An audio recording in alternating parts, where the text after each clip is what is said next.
வணக்கம். நான் நந்தகுமாரி. 2ஆம் பருவம் BA தமிழ். இன்றைய செய்தி. கேஸ் சிலிண்டர் தட்டுப்பாடு, விறகு அடுப்புக்கு மாறிய மோதல்கள். இஸ்ரேல் ஈரான் போர் காரணத்தால் தற்போது வணிக சிலிண்டர்கள் சப்ளை செய்வது பெரிதும் பாதிப்பு அடைந்து உள்ளது. கடந்த சனிக்கிழமை முதல் சேலத்தில் வணிக சிலிண்டர்கள் சப்ளை செய்வது படிப்படியாக குறைந்து தற்போது வணிக சிலிண்டர்கள் சப்ளை செய்யப்படுவது முழுவதும் நிறுத்தப்படுகிறது. இதுபோல் வீட்டு சிலிண்டர்களும் குறைவான அளவில் சப்ளை செய்யப்படுகிறது.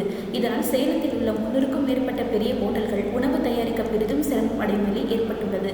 வழக்கமான இவர்கள் வணிக சிலிண்டர்களை பயன்படுத்தி வந்த நிலையில் கடந்த 2 நாட்களாக வணிக சிலிண்டர் வழங்கப்படாததால் பெரும்பாலான ஹோட்டல்கள் மூடும் நிலைக்கு தள்ளப்பட்டுள்ளது.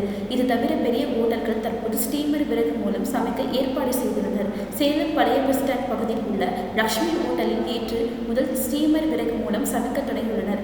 இந்த முறையில் சாதம் மற்றும் பொங்கல், காய்கள் வேக வைக்கப்படுகிறது. இது தவிர குழம்பு வகைகள், ரசம் போன்றவையும் ஸ்டீமர் விறகு அடுப்பு மூலம் தயார் செய்து வருகின்றனர்.